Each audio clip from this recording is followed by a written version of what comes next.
E.V. Zaratustra, o anticristo, que para mim se chama o anticristão, fragmento 13.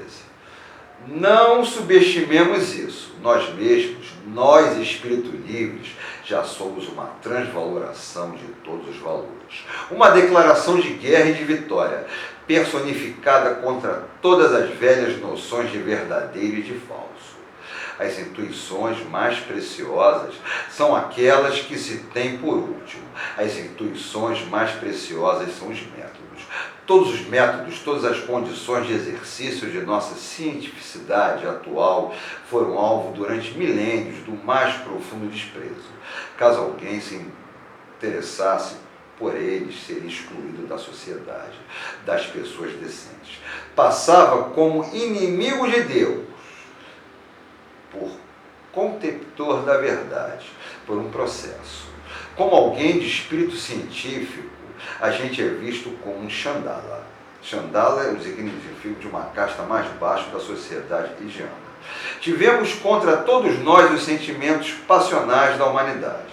Sua ideia do que deve ser a verdade, do que deve ser o serviço da verdade. Todos os tu deves eram até aqui dirigidos contra nós. Nosso objetivo, nossa prática, nossa maneira tranquila, prudente, desconfiada, tudo isso parecia perfeitamente indigno e desprezível. Finalmente, se poderia, não sem razão, se perguntar se não foi de fato um gosto estético que manteve a humanidade numa tão longa cegueira. O que se exigia, na verdade, era um efeito pitoresco. Exigia-se de uma só vez do homem de conhecimento agir decididamente sobre seus sentidos. Foi nossa modéstia que por tanto tempo estragou o seu gosto. Ó, como adivinharam em isso esses perus de Deus? Uau. Fragmento 14. Nós desaprendemos algo, nós nos tornamos em todos os pontos mais modestos. Não fazemos mais o homem descender do espírito, da divindade. Nós o recolocamos entre os animais. Ele nos parece o animal mais forte, porque é o mais astuto. Um dos corolários disso é sua intelectualidade.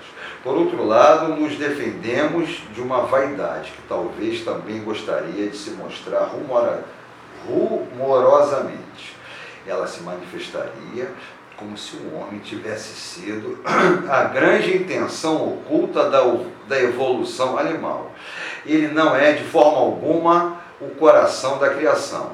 Ao lado dele, cada ser está a um grau igual de perfeição.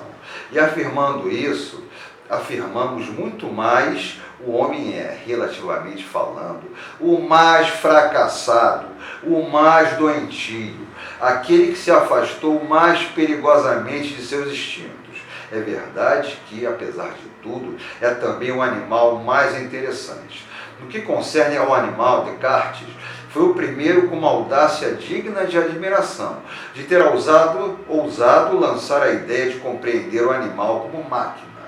Toda a nossa fisiologia se esforça para provar essa tese. Logicamente, não colocamos o homem à parte, como fazia Descartes.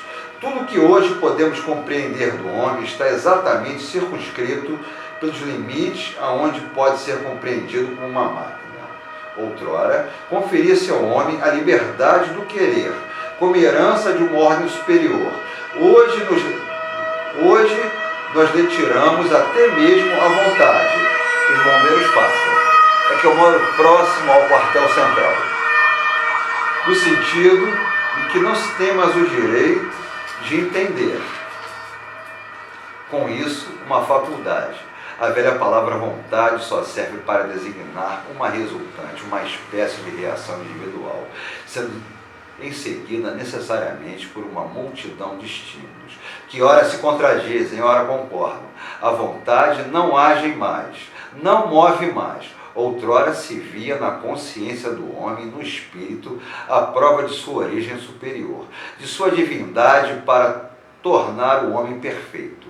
Era aconselhado a recolher em seus sentidos como a tartaruga, interromper todo o comércio com o que fosse terrestre, abandonar seu invólucro mortal. Nada mais restava dele a não ser o puro espírito. Aqui também pensamos melhor sobre o assunto. A consciência e o espírito aparecem a nossos olhos justamente como um sintoma de relativa imperfeição do organismo, como uma experiência, um tatear, um equívoco, com um esforço que leva inutilmente a consumir muita força nervosa. Negamos que qualquer coisa possa ser feita com a perfeição, enquanto é feita conscientemente. O puro espírito é uma pura estupidez, se em nosso cálculo esquecermos o sistema nervoso e os sentidos, o invólucro mortal, ficamos bem longe de todo cálculo. Isso é tudo. Nietzsche, o anticristo, que na minha concepção é o anticristão. Essa é a TV Zaratustra. No YouTube, TV Zaratustra. No Kawaii, Silvio Barros. No TikTok, barros.silvio. No Instagram, silvio.barros.79. É isso aí.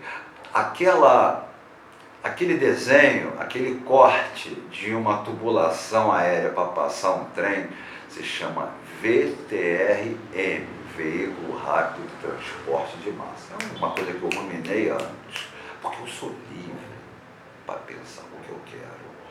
Porque eu não estou aqui defendendo tese, porque na vida eu nunca defendi tese de nada. Provar o que para quê? Eu tenho que provar para mim mesmo. Aí no meu Instagram tem uma estação de trem que eu peguei a torre da Terceira Internacional do Tatli, reduzi ela de tamanho e coloquei ela de aço vermelho e vidro verde. Essa é uma das estações. E tem uma outra estação que eu chamo de Praça Flávio de Carvalho, que é uma das minhas esculturas, que aquela minha escultura amaralina, na verdade aquilo é uma gare de trens, que eu sou maluco por trens. Eu, quando era criança, acho que eu queria ser maquinista, foi a primeira profissão que eu tive. Eu morava em Vila Isabel e minha mãe dava aula na Mangueira, no Buraco Quente, na escola Humberto de Campos. Então, para ir para a escola da minha mãe, eu tinha que atravessar ali na antiga fábrica de chapéu Mangueira, que era em frente a umas casas operárias onde foi criada a Emilinha Borba. Minha mãe falou assim, foi nessa casa que foi criada a Emilinha Borba. E era uma coisa muito louca, que eu saía de um ambiente pequeno burguês, pegava 28 a 8 de dezembro, passava pelo quartel do Corpo de Bombeiros, que é um dos quartéis mais antigos do Rio, aí atravessava São Francisco Xavier, não havia ainda a Radial Oeste, aquilo dali ainda era a favela do Esqueleto da Unidade, e aí passava pela passarela, era o portal de entrada na comunidade, que era algo completamente mágico para mim. Era muito pequeno, eu não tinha ainda um entendimento entre o mundo burguês do asfalto e o mundo proletário da comunidade. Eu achava que aquilo era o portal de entrada para algum lugar. Aí a minha avó falava, minha avó branca portuguesa, tinha uma avó negra e uma avó branca, tive a sorte de ser multiétnico. E tinham duas culinárias, a culinária da minha avó preta, da comida de santo alagoana, e a culinária portuguesa da minha avó. Aí que eu, desde pequeno, horizontalizei brancos e negros, porque não há diferença entre ninguém, porque somos todos animais humanos. Então a entrada na comunidade para mim era a entrada para um outro mundo. E atrás da Mangueira fica o zoológico. Então, na minha cabeça, ali era a entrada para esse outro mundo que eu via no filme do Tarzan, que eu via no programa daquele Fastóide, mas que eu adorava quando era criança, o Amaral Neto. Então eu achava que a subida da Mangueira, que lá do outro lado tinha um outro mundo. Aí teve um incêndio na Amazônia, eu falei, mãe, os elefantes vão morrer. Olha os elefantes. Ela disse, não, meu filho, os elefantes são na África. Sim, mas o Tarzan, eu falei, não, meu filho, o Tarzan é na África, a Amazônia é amazônica, a África é África. Eu achava que ali, porque eu via no filme do Tarzan pessoas negras, e eu não entendi ainda o processo de escravização, essa barbárie, essa coisa escrota que houve. Então eu achava que ali era a entrada para aquele mundo do Tarzan, que era a série que eu mais gostava. Aí quando eu falo que o Juan Carlos é um pústula por ter passado a vida indo na África matar elefantes, pode me botar no paredão que eu morro afirmando, porque essa é a TV Zaragoza, porque nós e os elefantes somos a mesma coisa, e qualquer etnia do humano não tem diferença nenhuma, porque todos somos um animal desesperado sobre a terra. Entrem, curtam, inscrevam-se e compartilhem.